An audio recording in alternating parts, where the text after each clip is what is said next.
Truth Marathon. Sometimes, if you want to know what really happened, you have to go the distance. Fade in. Exterior, a street in pre-World War II Tokyo, midday. Title, Tokyo, January the 26th, 1941. The street in front of the Japanese branch of the National City Bank of New York. The street is covered with a thin film of snow. Crowds move back and forth quickly, Japanese men mostly dressed in sober dark suits, but also the occasional vendor pulling a large wagon or, with her head bowed, a woman. The women are young and officious and also dressed in dark business-like fashions, but sometimes they are wearing bright kimonos.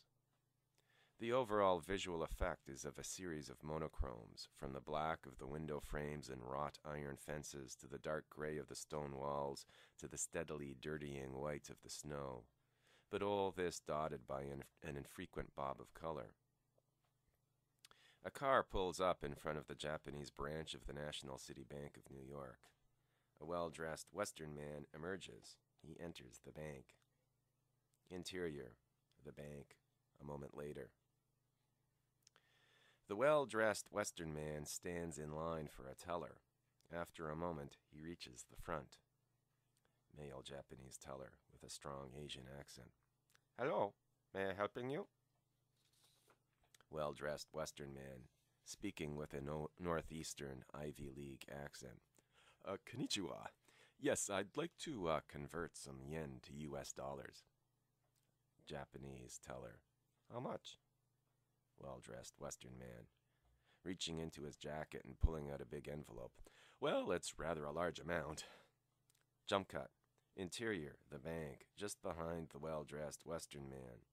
Another Western man, also well-dressed, taps the first on the shoulder. Other Western man, with a Latin accent. "Mr. Bishop." Bishop, first well-dressed Western man, startled. "Oh, Dr. Schreiber, you surprised me." Dr. Schreiber, somewhat anxiously. "I'm sorry. May I have a word with you?" Bishop. "Shoot." Dr. Schreiber. "No, a private word." Bishop, friendly. "Sure, just a moment." Bishop turns back to the teller, finishes his business, then turns back to Schreiber, who is clearly agitated. Schreiber, whispering. "What I have to say is of paramount importance." Bishop. "Oh, all right then." The two walk to an alcove. Interior, a close-up of the two men. The business of the bank continues in the background. Schreiber. "What do you know about Japanese foreign policy toward your country?" Bishop, in a rather hale tone. "Well, it's complex, isn't it?" Trying to be witty. "That's what the Japanese do so well, make things complex." Schreiber. "Well, of course, there is complex, but there is also hostile." Bishop. "Good God, why should the Japanese be hostile?" Schreiber. "You are interfering with their aims." Bishop. "What, in China?" Schreiber. "Well, yes, in China, but also." Schreiber turns his head back and does a quick, nervous scan of the bank. Then he turns back to Bishop. "Well, it would seem that since they signed an agreement with Germany and Italy." "Oh, yes, a foolish business. That very bad form." "Well, since they have allied into an axis, there seems to be a change in your government's attitude toward them." "I should hope so." "But why? You don't fight in Europe's war." No, but we thoroughly disapprove of it. We disapprove of fascism." "But that is a European movement, not Asian." "No, but in Japan it might turn into something close enough. And what Tojo's people are doing in China right now, it's very shameful." "Mr. Bishop, we are both diplomats. We know countries do not pick fights with each other because they think one country's actions are shameful." No, that's true, but we can express disapproval." "At the diplomatic level, surely, but not the policy level." "What are you driving at?" "The Japanese have noticed a change in your government's policy toward them since they signed their agreement. They view this change as a provocation." "Well, they can view our policies any way they want. Maybe they might take it as a sign they should change some of their own policies." "Mr. Bishop, I have to speak more plainly." "All right, then." What I have to say will shock you. I'm sorry, Doctor. I don't mean to rush you, but I still haven't eaten. Listen to me well. Japanese forces are planning, in the event of trouble with the United States, to attempt a surprise mass attack on Pearl Harbor using all their military resources. Bishop pulls back from Schreiber, obviously shocked. Bishop. Come again? Schreiber, noticing a Japanese bank manager who has noticed them. I must go, mark my words. He disappears into the crowd. Bishop looks after him, somewhat slack-jawed. Interior, an American governmental office, the next day. Title: The U.S. State Department, Office of Secretary of State Cordell Hull, January 27, 1941. An assistant approaches Secretary Hull, who sits at a desk. Assistant, holding a cable. Sir, we just received this from Ambassador Grew in Tokyo. It's urgent. Hull, taking the cable from the assistant and speaking with a southern drawl. Thank you. The assistant starts to leave. Hull. One moment, I may need you. The assistant waits. Hull looks at the message. He sighs audibly. Beat. Hull, finishing the message. Get me Army and Navy intelligence. Assistant. Yes, Mr. Secretary. Hull. And make sure the appropriate brass sees it too. Assistant. You mean the Admiral at Pearl? Hull, distantly, distracted by some other thought. What? Assistant. Do you want me to pass this along to Admiral Richardson as well? Hull, still distant. No, Richardson may not be serving in that capacity much longer, actually. Assistant. I see, so would you like me to pass this memo along to whomever replaces him? Hull, same voice. We'll see. Assistant, trying to be helpful. Well, in any event, the Navy commanders will see it if Naval Intelligence sees it. Hull, yes. Yes, you're correct, that's right. Well, that's fine then.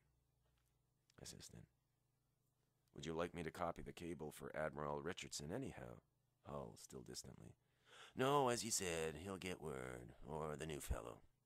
Then, snapping out of it and folding the cable neatly, Hull looks directly at his assistant and manufactures a smile. That will be fine. Exterior, an aerial shot of Pearl Harbor at Hawaii. SFX, low, rather ominous music. Voiceover, an intelligence functionary reading text from a message sent to Admiral Kimmel, the commander of the fleet at Pearl Harbor during the attack. The Division of Naval Intelligence places no credence in these rumors. Furthermore, based on known data regarding the present disposition and employment of Japanese naval and army forces, no move against Pearl Harbor appears imminent or planned for in the foreseeable future. The voice stops reading the text. The screen blacks out. Beat. SFX. The slow, insistent wail of an air raid siren, followed almost instantly by explosions. Then, silence.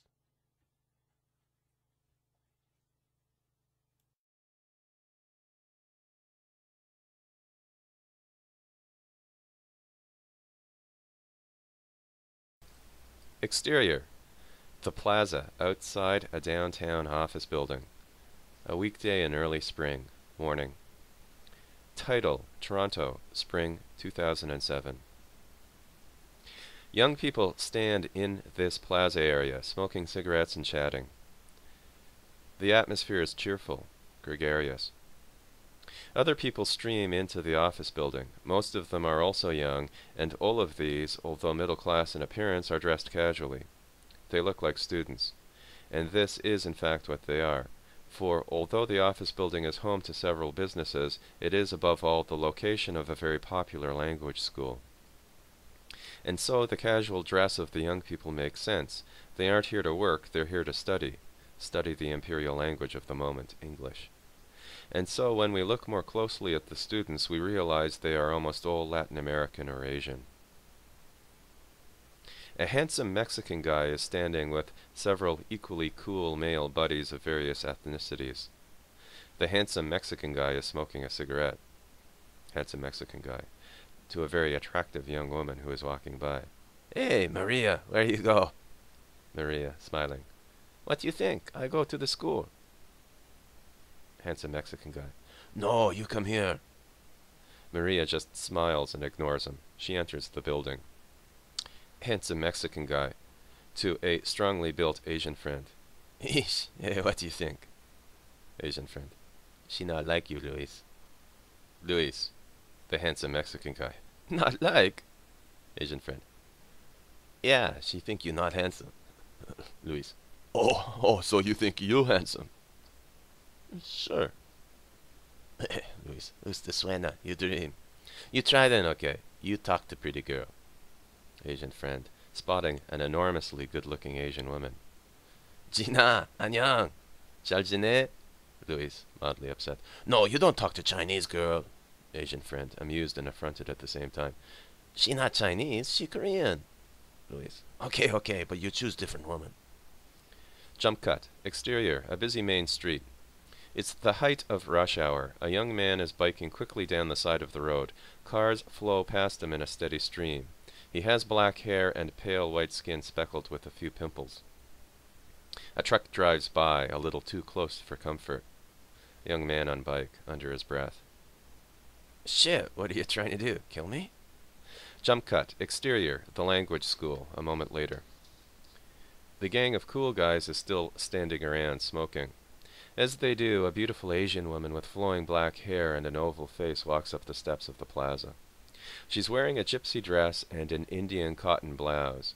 She is charismatic, and as she walks energetically toward the building, the heads of several students turn toward her involuntarily. Several people lingering on the plaza smile at her. She's clearly popular. Luis, whispering conspiratorial in his Asian friend's ear. "Gio, look. Here comes Sarah, teacher." Gio. "Teacher?" Luis. "Sure, you try." Gio.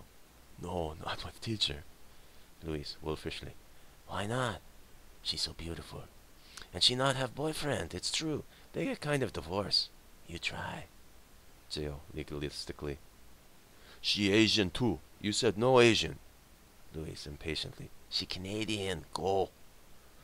Gio steps forward. The camera catches this movement and also the expression on Sarah's face. She looks at him simply, with unguarded friendliness. Gio, clearing his throat. "Sarah." Jump cut. Exterior, the busy street with the young man on his bike, 1 moment later. The camera tracks the young man as he approaches an intersection. The lights turn yellow. The young man starts pumping his bike pedals as hard as he can.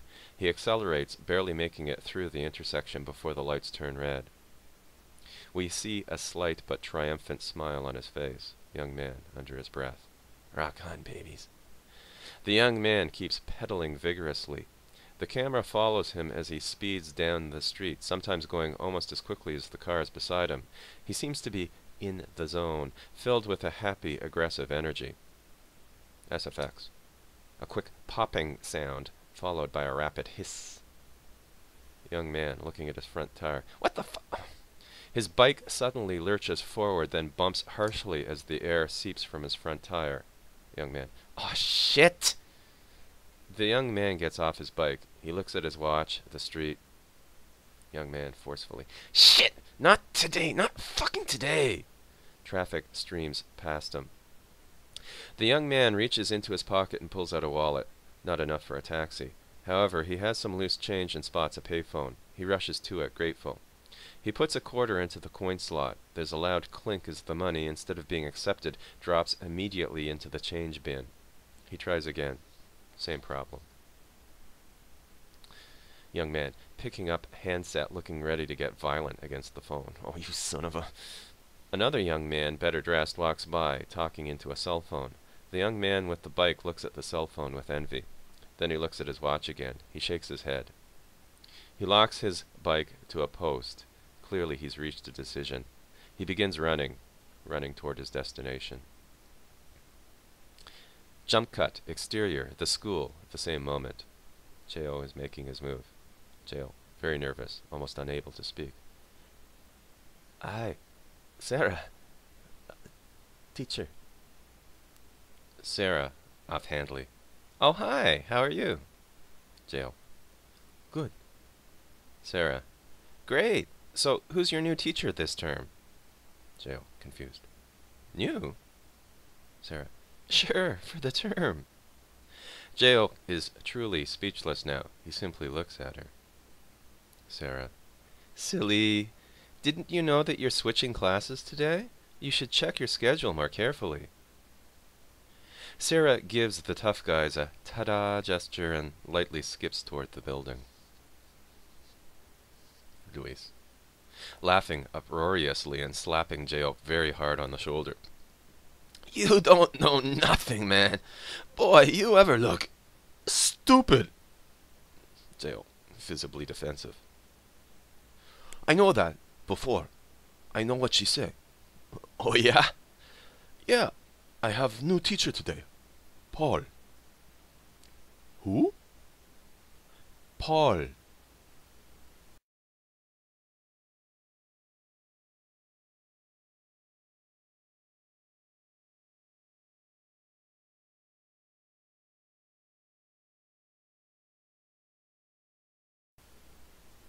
Jump cut. The city street where the young man got a flat. Vehicular traffic streams along as the young man now jogs, desperately trying to get to his destination on time. Interior, the language school, a classroom, 3 or 4 minutes later. Several students, including Cheo, sit down in a classroom and patiently wait for their teacher to arrive. There is a pregnant silence. A few students whisper to each other. Jump cut. Another street. The young man keeps jogging fast. By now, his white shirt is untucked from his pants and soaked in sweat. His tie is disheveled. His jacket is damp, too. Young man, with tears of anger and exertion in his eyes. Shit, shit, shit! Jump cut. Interior, the language school, the same classroom. Students are getting more restless now. They begin chatting with each other more loudly. A few look at the wall clock. Jump cut. Interior. The lobby of the language school. The young man arrives in the lobby. He looks as exhausted as a marathon runner, which, in a manner of speaking, he is. He looks forlornly at the elevator light as it slowly and frustratingly makes its way down to the lobby. Jump cut. Interior. The classroom. Girl student with Russian accent. What is teacher name? Another girl student, looking at sheet. Paul. Russian girl.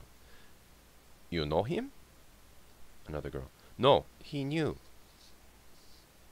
Russian student. Maybe mistake. She looks at the sheet of paper more carefully. Another girl. No mistake.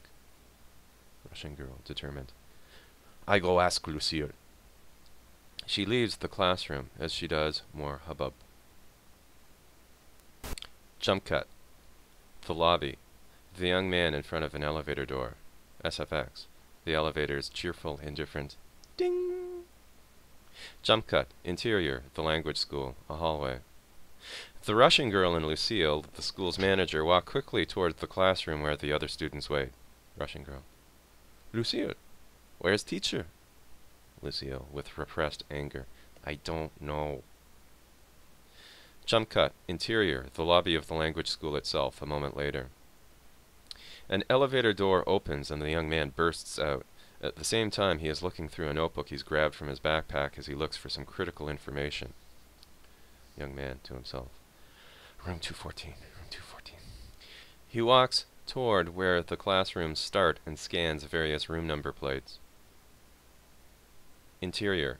The teacherless classroom at the same moment. The Russian girl and Lucille enter. Lucille. There seems to be a problem. At this very moment, the young man bursts in, a smile on his face. The students, looking at this intruder and then at the manager, regard both with blank faces. Young man. To the students with a smile. Hi there! Then noticing Lucille. Oh, hi, Lucille. Lucille, coldly. Paul, what happened?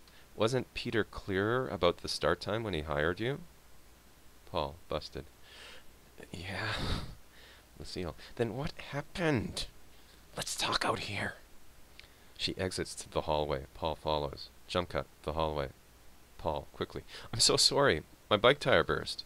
Lucille, losing her grip, now noticeably upset. Why didn't you phone? I'm so sorry. The pay phone, it didn't work. There was just one. I was on DuPont Street. It's just car garages and stuff. I didn't have a cell or enough for a taxi. I ran. Okay, well, fine. Whatever. You'd better get started. They've been waiting 20 minutes. I'm really, really sorry, Lucille harshly. Don't apologize. Teach. Interior. The classroom. 1 second later. Paul enters the classroom. There's a moment of silence. The eyes of every single student settle on him, both expectant and assessing. In his sweat-soaked shirt, his barely knotted tie and matted hair, he looks as much like a competent teacher as a mobster looks like a caring social worker. And something in Paul's facial expression seems to acknowledge this. So many things have gone wrong already that it is almost as if the situation cannot be salvaged. On the spur of the moment, people have walked away from new jobs because of less. But teaching is a social profession. It's not as if Paul works inside a cubicle and has just had words with a hostile boss, and that is what the entire universe of his job adds up to. Other people are counting on him. He looks at the students, and just as he himself seems ready to concede defeat, somewhere inside him, somewhere visceral and preconscious, he reaches a resolution. His body language changes and becomes stronger and more confident. Paul. Hi, everyone. Well, sorry, I was a little late this morning. What happened was I was riding my bike. He pauses, looking at the students, trying to gauge how much of this story they actually comprehend. Paul, slowing down his speaking. From my home to here is very far. I took my bike here. With body language, he mimics someone riding a bicycle. I was coming here and suddenly, bang, flat tire. There was glass on the road. A bad person put it there. Maybe a drunk person. A whiskey person. He mimics a drunk weaving around and then smashing a bottle on the ground. A few students laugh. Paul, warming up. So I went over that glass and my bicycle wheel, pow, and then psh. And I tried to phone, but the phone didn't work. So I ran here. I ran almost 2 kilometers. More nervous laughter. It was hard, but I went as fast as I could, and that's how I got here. The students are now looking at him with interest. Paul. And, Lucille, she was angry. A few students laugh out loud. Paul, mimicking her. Why are you late? Get in there and teach. Several students guffaw. Paul, so I was late. I'm sorry, but tomorrow I'll be on time. I promise. And you be on time too, okay? Promise? 2 students clap their approval. Then, in a moment, the rest join in. Paul grins. He's going to be okay. Interior. The teacher